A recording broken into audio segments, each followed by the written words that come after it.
In the studio today, we are very fortunate to have the second wave of astromech droids from Stan Solo Creations, custom Kenner style astromech droids. And in today's video, we're going to take a closer look at these individual action figures and discuss a little bit about their characters and where they appeared within the Star Wars universe. So stay tuned. Come with me, toy fans. Hey Star Wars fans, my name is Tony and welcome to the Analog Toys YouTube channel.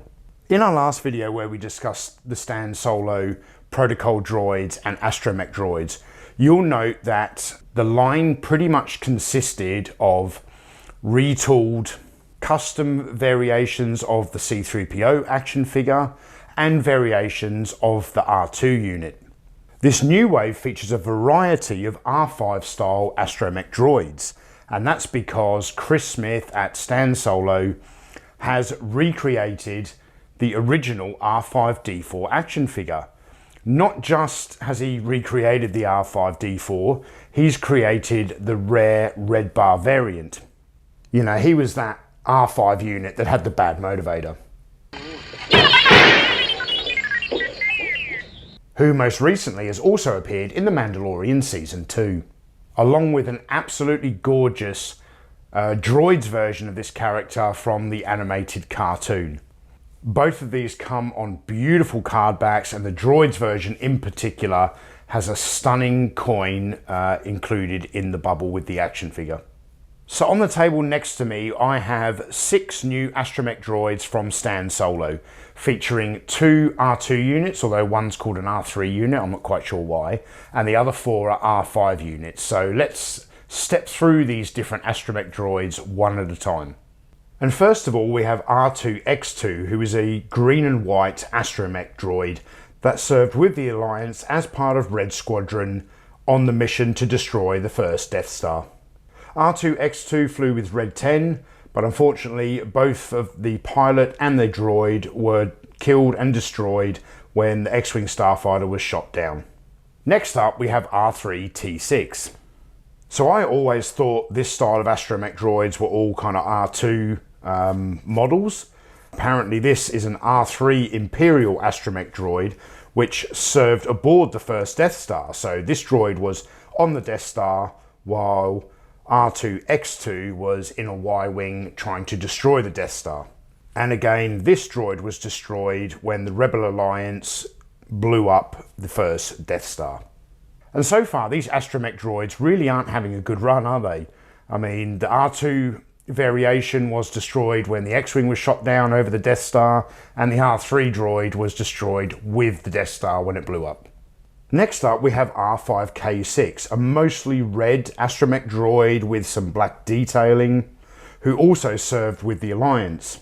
Now, this astromech droid was a member of Gold Squadron, and unfortunately, he was also destroyed when the Sith Lord Darth Vader destroyed the X-Wing that he was flying in during the attack on the first Death Star. That's another astromech droid that's no longer with us. And now we have the absolutely beautiful R5J2. R5J2 was an Imperial astromech droid stationed aboard the second Death Star battle station in the Endor system. And he can be seen in one of the hangar bays when Darth Vader arrived to oversee the reconstruction of this second Death Star. However, his service with the Empire was short-lived, as once again we've got another droid that has perished in battle, this time on the second Death Star when it was destroyed during the Battle of Endor. Next up, we have R5A2, who made his first appearance in the original Star Wars movie that some people call A New Hope, but I just call it Star Wars. An R5A2 is a kind of orange and white panelled astromech droid that was present in the spaceport of Mos Eisley on the planet Tatooine, where it rolled past a group of Imperial stormtroopers who were questioning the Jedi Obi-Wan Kenobi and Luke Skywalker while they sat in their land speeder. And finally, we have the droid who, in my opinion, is the most beautiful of the entire second wave of figures from Stan Solo. And that is R5M2. And there is just something about this particular action figure that just speaks to me. The chrome around kind of neck section that he's got here is beautifully done. I just like the aesthetic of this particular action figure. This R5 series astromech droid belonged to the Rebel Alliance captain Sean Valdez, an evacuation officer assigned to Echo Base during the Battle of Hoth. And this droid was specifically programmed to plot sublight tactical courses for starships, and R5M2 played an invaluable role during the Battle of Hoth in planning evacuation routes for the rebels on Echo Base.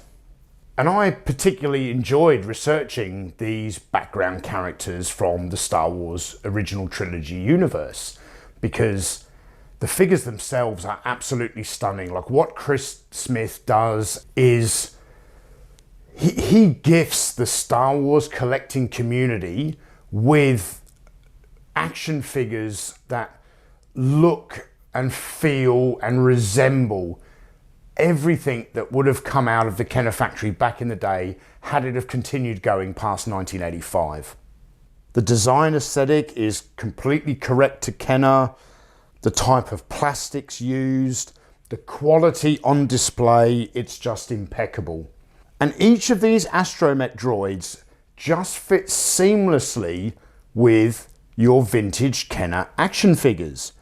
You know, we've got a few here on the original Kenner Death Star that, you know, just do not look out of place at all. They just add an extra element to your action figure display, and I just love that. And we've got a few more of the characters here on the planet Hoth, kind of stationed up with the rebels prior to the battle. And they certainly fit in with the original Kenner action figures far better than this new retro junk that Hasbro's pimping now. I mean, look at this. This guy, the retro Mandalorian, just does not fit with the vintage Kenner Star Wars action figures. And yet R5M2 looks perfectly at home on board the vintage Kenner Death Star PlayStation, alongside the Death Star droid and the Imperial Death Squad commander. Also included in this new wave of action figures from Stan Solo is another protocol droid that I had never heard of. And this character comes from the comic named Dr. Aphra. And I quite enjoyed researching this morning before making the video. I'm not big into the Star Wars expanded universe. Most of my interests just revolve around the original trilogy movies. So learning of a psychopathic protocol droid was just incredible. And I really enjoyed this quote when the character introduces himself to Dr. Aphra for the first time. "I'm 000 or 000 if you prefer. I'm a protocol droid, specialised in etiquette, customs, translation and torture." I just like the idea of a psychopathically twisted assassin protocol droid. The yin to C-3PO's yang, so to speak.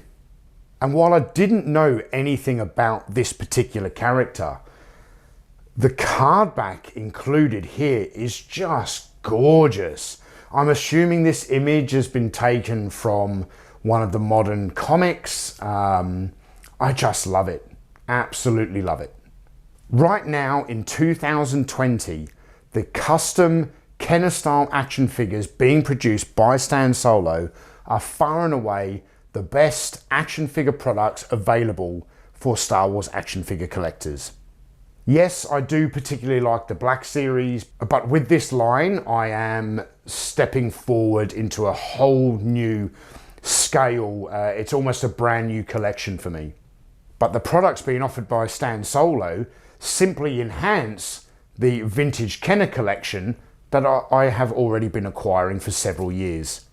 And the quality of these particular figures is far, far better than the retro collection figures being produced by Hasbro. And I mean, and in those first two waves of Star Wars and Empire figures, we only got two unique characters. Look at the wealth of different characters that we have been given by Chris Smith. What he is doing, I've said it before, it's an absolute gift to the modern Star Wars collecting community.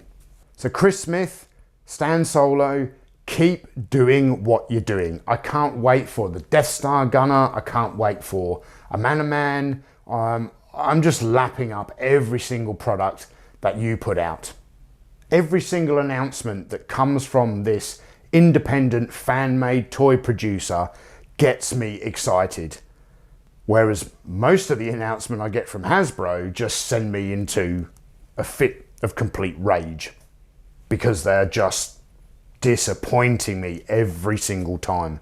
And if you are as impressed with these action figures as I am, then I highly encourage you to head over to the Stan Solo Etsy page and pick up a few figures for yourself. You will not be disappointed.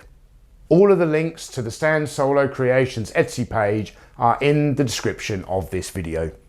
Now, just before I sign off, I have a quick announcement to make. I have discussed this with Chris Smith and he's fully on board. What I've decided to do is run a bit of a Christmas giveaway with a few of these Stan Solo action figures. This giveaway, however, is only going to be available to patrons of the channel.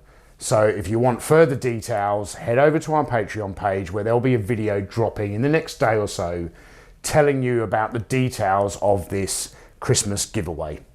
But before I film that video, I'm just going to spend the next few hours setting up a few different action figure displays with my awesome new astromech droids from Stan Solo. I just love them. So thank you all for watching, and if you enjoyed this video and you'd like to check out our previous video about the Stan Solo Droids action figures, you can click the link right here. Or to check out our Toy Histories episode where we cover the development of the entire Kenner Star Wars action figure line, you can click right here. I'm Tony from Analog Toys, and I'll see you in the next video.